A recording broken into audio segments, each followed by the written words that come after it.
المجلس الأعلى للقوات المسلحة الذي كان يدير شؤون البلاد في ذلك الوقت قد حل مجلس الشعب يوم 15 من يونيو تأسيسا على حكم المحكمة الدستورية العليا. وبعد مرور يومين على حل مجلس الشعب أجريت جولة الإعادة في انتخابات رئاسة الجمهورية التي فاز فيها مرشح جماعة الإخوان المسلمين الدكتور محمد مرسي.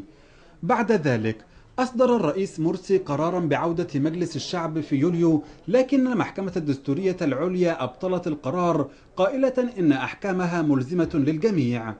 وعاب قانونيون على المحكمة الدستورية العليا حل المجلس كله، في حين كان مقيم الدعوى أمامها يطالب بإبطال انتخاب ثلث المجلس فقط، باعتبار أن مرشحين حزبيين نافسوا على ثلث المقاعد الذي كان مخصصا للمستقلين. المحكمة الإدارية العليا قالت في أسباب حكمها أنه متى كانت الانتخابات التي أسفرت عن تكوين مجلس الشعب قد أجريت بناء على نصوص ثبت عدم دستوريتها، فإن مؤدى ذلك ولازمه أن تكوين المجلس بكامله يكون باطلا منذ انتخابه. وأضافت المحكمة أن ذلك ترتب عليه زوال وجود المجلس بقوة القانون اعتبارا من تاريخ انتخابه دون حاجة لاتخاذ أي إجراء آخر. وكانت المحكمة الإدارية العليا قد أجلت إلى جلسة 15 من أكتوبر المقبل دعوى أمامها مقامة من أعضاء في مجلس الشعب المنحل طالبوا فيها بالحكم بإبطال انتخاب ثلث أعضاء مجلس الشعب فقط. ودافعت جماعة الإخوان المسلمين عن طلبها أمام المحكمة، إلا أن أحد محامي الإخوان اعتبر الحكم الصادر السبت نهائيا ويجب ما قبله وهو قرار التأجيل، معتبرا ذلك تحصيل حاصل. اللجنة القانونية بحزب الحرية والعدالة أصدرت بيانا عقب صدور الحكم أبدت فيه اندهاشها من الحكم، وطالبت أن تكون الشفافية وعدم تباين المواقف هي العنوان الأكبر، خاصة فيما يتعلق بالحقوق والحريات التي تهم شعبا بأكمله ومجلسه المنتخب من أكثر من 30 مليون مواطن، مؤكدين في الوقت ذاته على اتخاذ كافة الإجراءات القانونية التي يوفرها الدستور والقانون.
اهلا بكم من جديد. كما اشرنا في بدايه الحلقه، قرار المحكمه الاداريه العليا بتأييد حل البرلمان ربما لاقى قبول كبير جدا وواسع من قبل القوى والتيارات السياسيه المختلفه وايضا القوى الثوريه، الا انه بعض تيارات الاسلام السياسي او ما يعرف بالاسلام السياسي تحفظت على هذا القرار. لعل ابرز يعني هذه التعليقات ما وصفه الاستاذ احمد ابو بركه، وهو طبعا القيادي الشهير في الاخوان المسلمين. وصف الاستاذ احمد ابو بركه البرلمان بانه سلطه قائمه لا تمس حتى بعد حكم الدستوريه العليا والاداريه العليا، مؤكدا ان المنطوق يجب ان يتم الالتزام به، ولكن المحكمه الدستوريه لا تمتلك سلطه حل البرلمان، لان الاعلان الدستوري اقر بعدم حل البرلمان من قبل القضاء او من قبل الرئيس او المجلس العسكري. كما هو واضح، هذا القرار الذي توصلت إليه الإدارية العليا أثار أيضا الكثير من وجهات النظر والتباين في الرؤى في الشارع السياسي. ورحب بضيفي الكريمين للحديث عن مستقبل البرلمان ما بعد الثورة. نبدأ من على اليمين سيادة المستشار كمال الإسطنبولي رئيس المجلس الوطني المصري. أهلا بك سيادة المستشار. ورحب أيضا بضيفنا الكريم دكتور محمد عماد النائب السابق من مجلس الشعب عن حزب الحرية والعدالة. أهلا بك سيادة النائب. أهلا وسهلا، مرحبا. أبدأ مع حضرتك دكتور وسيادة المستشار، لأنه يعني ربما القضاء أو القانون له كلمة مهمة جدا في حسم نقاط خلافية كثيرة. التباين في الرؤى أي القرارات أو أي الآراء أصوب وأسلم؟ قرار الإدارية العليا أنهى كل جدل أو ما يثار حول مستقبل البرلمان، أم أنه ما زال هناك أمل أن يبقى البرلمان الذي انتخب بعد الثورة؟ لا، هو حكم المحكمة الإدارية العليا أو قرار النقض قبل كده لما لجأوا له، أو صدور القرار بإعادة مجلس الشعب لما تم من قبل رئيس الجمهورية، من قبل رئيس الجمهورية، كلها أمور ما كان ينبغي أن تكون.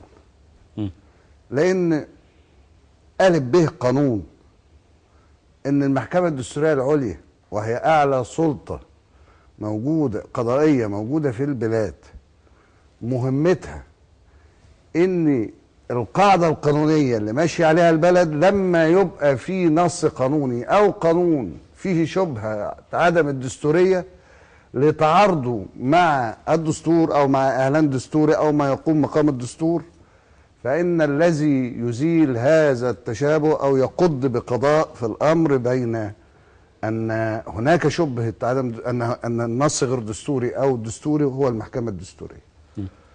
بعد كلام المحكمة الدستورية لما تقول إن النص ده غير دستوري، هي قضاءها كاشف مش منشئ. كاشف يعني ايه؟ عشان الناس تبقى عارفة، المنشئ اللي هو من ساعة ما الحكم بيقول يبقى أنشأ المركز القانوني، لكن الكاشف بيرفع بالبلد كده الملاية عن حاجة موجودة، بيشيل الستارة عن شيء موجود، فبيرد الأمر إلى لحظة صدور القانون، بيكشف عن أنه منذ ميلاد القانون أن هذا القانون غير دستوري، ما ينبغي أن يكون ضمن المنظومة القانونية في البلاد. هذا هو معنى القضاء الدستوري. فلما يجي يطعن على نصوص معينة، زي ما حصل أساس الدعوة كانت في القليوبية، كان هناك طعن بين مرفوع ببطلان إعلان النتيجة حزب النور وحزب الحرية والعدالة، وكان ان في تزاحم على المقاعد الفرديه. نعم. فطعن على نص الفقره الثالثه الماده الاولى من قانون 38 سنه 72 بشان مجلس الشعب، وكذلك الفقره الثالثه من الماده السادسه. الفقرة اللي هي الأولى من المادة الثالثة كانت مستبدلة بالقانون 12 سنة 2011. الفقرة الثالثة أنا مش هطول عشان ندي مجال بالتأكيد سيادة النايب بالتأكيد، بس نحسب المسألة قانونيا. أنا بحسبها أنا بس بطمن سيادة النايب إن أنا مش ما هو الإخوان يقول لك الطيار المدني جاي زي بعض، أنتوا شوية أنا شوية، خلوا لنا الكلام وخدوا أنتوا السلطة. ما هو بس استنى ما نسمع هيقول إيه دكتور عماد، هو أكيد عنده برضه حجته يعني. طبعا أكيد. فالمهم إنه المادة الثالثة المادة السادسة المستبدلة بالقانون 108 لسنة 2011 مرسوم بقانون، وكذلك المادة التاسعة ألف. دي النصوص اللي كان مطعون عليها. النصوص دي غايتها إيه؟ إنه اتقسمت الانتخابات أو قامت الانتخابات على محورين: قائمة نسبية مغلقة ومقاعد فردية. في المغلقة تلتين، في الفردية تلت، بمعنى ان المحافظة اما بتيجي تعمل عليها تعمل تلتين المقاعد النسبية المغلقة اللي هي فيها التلتين، والتلت للفردي. مفاد هذا ان المشرع حصر التباري والتنافس في الثلثين من قبل الأحزاب. هذا الحصر يقابله قصر على أن من يخوض الانتخابات الفردية لا تكون أحزاب، وإنما تكون أفراد. انبثاق هذا من مبدأ العدالة اللي قلبه وجوهره المساواة، اللي بيتفرع عنها مبدأ تكافؤ المنافسة مش متكافئة وبالتالي أبطلت. ما هكملها بس في ربع دقيقة عشان مجال الدكتور، عشان بس نربط المسألة بالخيط الأولاني. وبالتالي لما المحكمة أبطلت قالت أن المجلس طالما ان النصوص دي متعلقه ببدايه المنشا بتاع الاجراء الانتخابي اللي بيتم تكوين المجلس، يبقى المجلس بكامل اجزائه ومكوناته يكون ايه؟ باطلا. على هذا لكن قالت ان الفتره اللي عملت فيها القرارات، وانا بعتبر ده نوع من الكرم من المحكمه الدستوريه يعني، لان انا عندي اسباب كتير تقول غير كده قانونيه برضو، لكن انا بتكلم على الحكم وهو منتهي اليه. ما صدر عن المجلس ما سليم. صدر من قوانين وقرارات يعتبر ساري. ايه اللي حصل بقى بعد كده؟ ان طبقا لقانون المحكمه الدستوريه 48 سنه 79، ما 57 ماده مش كتار يعني اي حد يقراهم، انه حكمها بمجرد صدوره بيترتب عليه تنفيذه دون حاجه الى اجراء اخر. عظيم. تمام؟ تم تنفيذه. ما ينفعش بقى ان انا اعمل غلوشه عشان نقعد القعده دي نقول يا ترى نهين صح هي ما اساسا من الاول الدنيا صح، لا كانت تحتاج الى قرار. معلش ما يمكن في وجهه نظر ثانيه. ما هو ماشي، انا بتكلم على وجهه النظر بتاعتي. ولا ينفع انها تروح لمحكمه النقض، لان انت بتتكلم في جهه قضائيه مستقله. طيب بناء على كلام حضرتك ولا الاداريه العليا وقد حسمت الاداريه العليا. هقول لدكتور محمد ما يقال على ألسنة كثير من القوى والتيارات السياسيه لحزب الحريه والعداله: لا صوت يعلو على صوت الدستوريه العليا، وعليكم ان تسلموا بحل البرلمان وان تستعدوا لانتخابات قادمه. ما رايك؟ بسم الله الرحمن الرحيم. اولا احب ان اقول في البدايه اننا عانينا في الماضي من كثره طرح المغالطات القانونيه والدستوريه، ونحن كحزب حريه وعداله لم نكن طرفا في هذا الموضوع. يعني احنا لا مدعي ولا مدعى عليه، وانما زي ما قال سياده المستشار كده ان احنا القضيه بدات في الدايره 33 في دايره اليوب. احد المرشحين اللي هو المدعو الاستاذ انور تظلم من منافسه الاحزاب على المقعد الفردي، وبعدين حولت محكمة القضاء الإداري للإدارية العليا، الإدارية العليا ودت للدستورية العليا، وبعدين الدستورية العليا رجعت الحكم مرة ثانية. رجعت القضية ولا الحكم؟ رجعت القضية مرة ثانية إلى الإدارية العليا اللي هي هتنظر لسه يوم 15 أكتوبر القادم. اللي أنا عايز أقوله ان ما صدر عنها من قرارات كان في اي سياق من الدستوريه العليا؟ صدر بالامس كان في اللي هو الدستوريه العليا. نعم. ما انا عايز اقول اهو بقى، هكمل لحضرتك. اتفضل. ان بالامس صدر حكم الاداريه العليا في دايره المطريه، وانا اتوقع ان ياتي حكم يوم 15 اكتوبر متسقا ايضا مع حكم الدستوريه العليا. وبالتالي احنا منذ اللحظة الأولى أعلنا وقلنا، وأنا بقول لإخواني في كل الأحزاب والتيارات السياسية: نحن جميعا علينا أن نرفع القبعة للأحكام القضائية متى وأين ومن أي هيئة صدرت، وعلينا جميعا الآن أن نحترم حكم الإدارية العليا، ومن قبلها إحنا احترمنا حكم الدستورية العليا، والآن علينا جميعا أن نستعد للانتخابات القادمة. طب ونحن في حزب الحريه والعداله. لكن في اي سياق بتضع كلام الاستاذ احمد ابو بركه اللي انا اشرت اليه منذ قليل، يعني بنصا كما هو مكتوب امامي. انا سمعت بيؤكد انه البرلمان سلطه قائمه لا تمس حتى بعد حكم الدستوريه العليا والاداريه العليا. قد يكون له لا انا والله هو مكتوب قدامي. الاخ احمد ابو بركه، انا يعني حتى لو قال هذا الكلام انا طبعا لم اتاكد من هذا المصدر، الا ان هذا الكلام هي وجهه نظر الدكتور أحمد أبو بركة، وهو قانوني بارع ومتمكن. لكن أنا عايز أقول إن إحنا يعني عايزين الآن نستعد للانتخابات القائمة.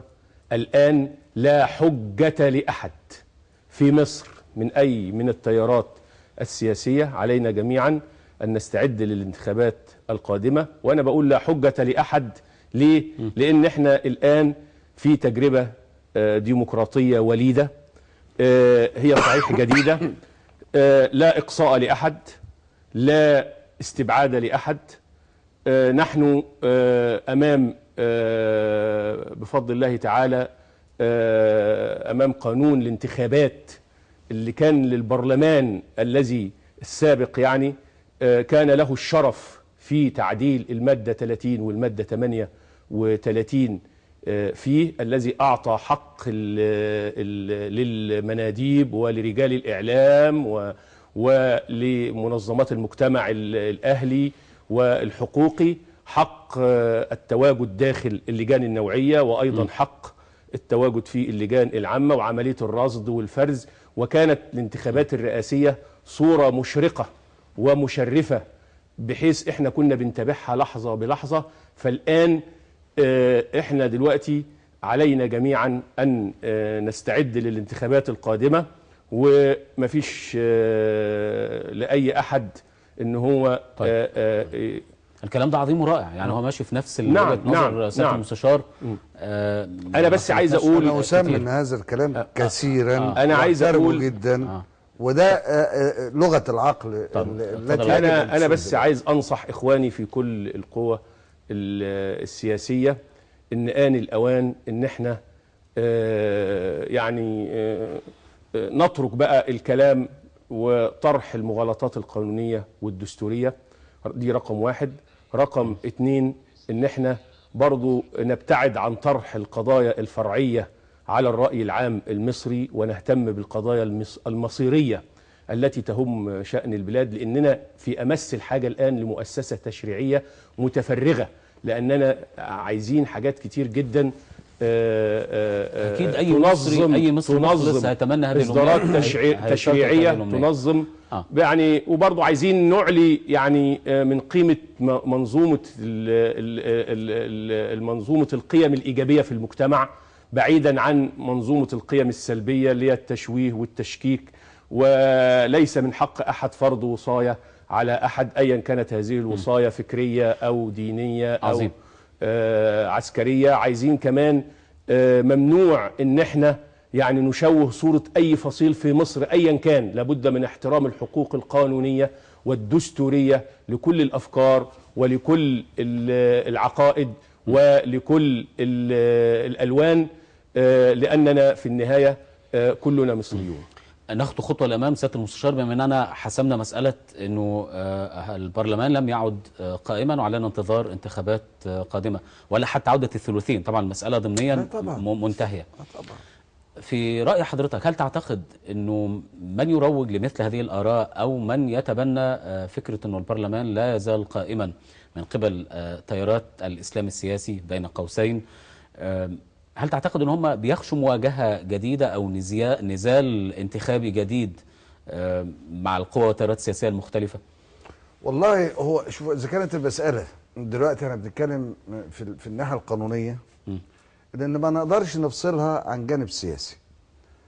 هو الجانب السياسي له تقديراته، اما بيقول انا يعني ما انا ببص بقى يعني بعيدا عن الناحيه القانونيه، ببص من ناحيه دلوقتي انا عملت وتعبت وخدت انتخابات وجريت وانتخابات مرهقه جدا ونجحت وبقى لي مقعد ويا دوب ما تهنتش والمجلس باطل. ففيها يعني حته البطلان بتبقى عزيزه قوي ومؤلمه قوي بالنسبه لحاجه لسه في بدايتها وبتاخد بطلان. لكن تعظيم القانون ودوله القانون ومؤسسات القانون تجعل اي ثمن في مقابل هذه القيمه العظيمه يكون رخيصا مهما كان غاليا.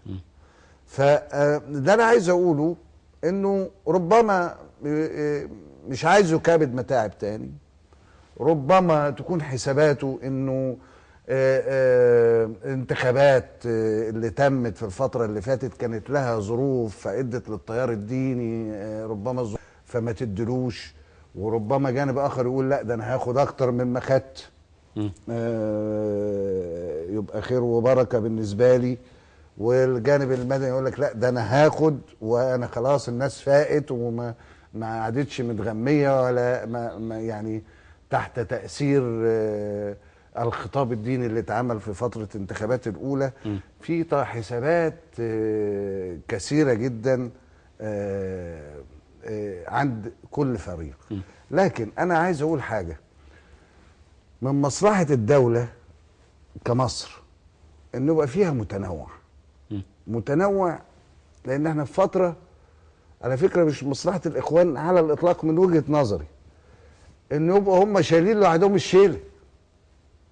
مش شيلة يعني، ده شيلة عايزة الكل يشيلها، ليس يعني بقدر من التأمل السياسي. هم شايفين ان هم كفء لهذه ما المسألة. ينفعش حد لوحده كفء يشيل الشيلة التقيلة دي، دي تغرق اي حد في الدنيا.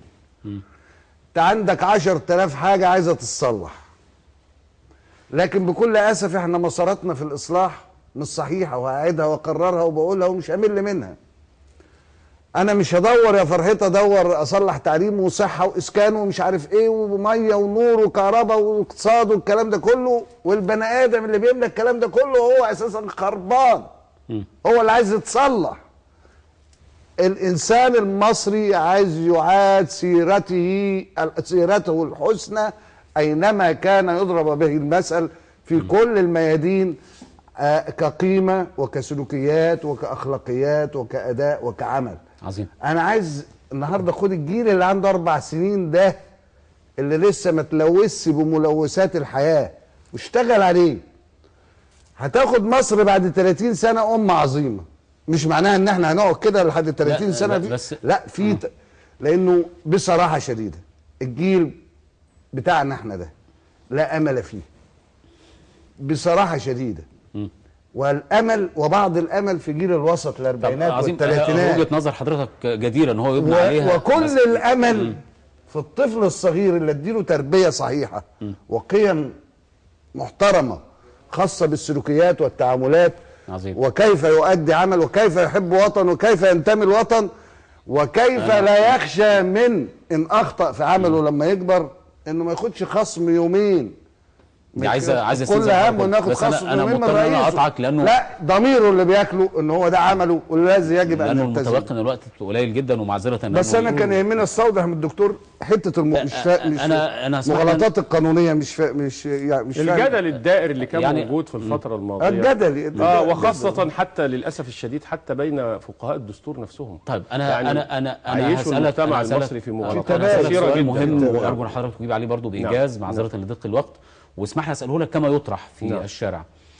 انتوا خايفين من الانتخابات اللي جايه لانه تقريبا فقدتوا مصداقيتكم في الشارع، او القاعده اللي حضراتكم بتتغنوا بيها في الشارع، وانه التيارات الليبراليه او التيارات اليساريه ستاخذ مساحه مما اكتسبتم في الانتخابات السابقه. بص يا سيدي، اولا رقم واحد بفضل الله احنا ما زلنا نتمتع برصيد ايجابي في الشارع المصري، وبالتالي احنا قلنا ان حل المجلس مش بتفرق معانا. ليه؟ لان احنا شغالين في القرى والنجوع والمدن، بنؤدي كل اعمال البرلمان ما عدا باستثناء السلطه التشريعيه. احنا شبكه حتى يا دكتور بعد الاتحادات اللي تمت بين اصحاب الميول السياسيه، هقول لحضرتك اصبح في شكل من اشكال التكتل. الحمد لله شبكه العلاقات الاجتماعيه بيننا وبين المواطن المصري قائمه ومستمره في المجال التعليمي والمجال الصحي والمجال الخدمي في كل المجالات. بخصوص التحالفات، اولا هذه التحالفات لا تزعجنا اطلاقا بل تسعدنا، واخواننا بتوع التحالف الشعبي قليله جدا. هذا امر اسعدنا كثيرا لان هذا من مصلحه مصر.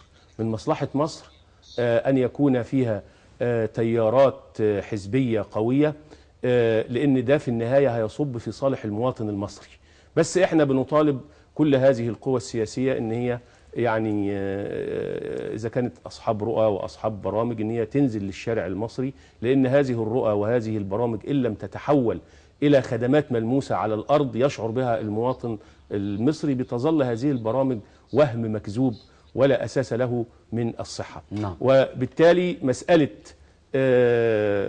أن يكون هناك تحالفات هذا أمر بيسعدنا، لأن إحنا عايزين المنافسة الشريفة القوية في الشارع المصري، لأنها احنا في عصر الآن يحتاج إلى بناء البلد، وهذا لن يتم إلا بالعمل الجاد وبالأحزاب القوية المصرية. أشكركم شكرا جزيلا، وربما يجمعنا لقاء آخر إن شاء الله يكون أكثر من المساحة المعطاة لنا في هذه الحلقة.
في ختام مؤتمرها بدمشق، المعارضة السورية بالداخل تدعو إلى وقف العنف وتغيير النظام بالطرق السلمية.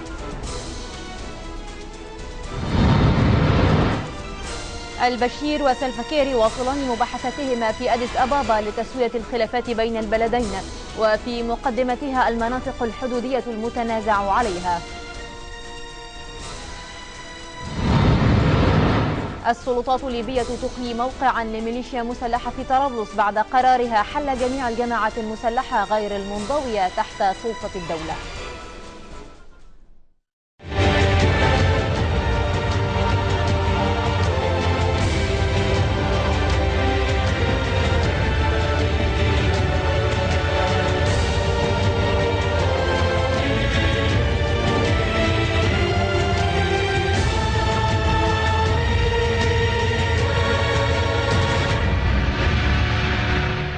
الثانية عشرة ظهرا بتوقيت القاهرة، 10 بتوقيت غرينتش، موعد نشرة جديدة. أهلا بكم.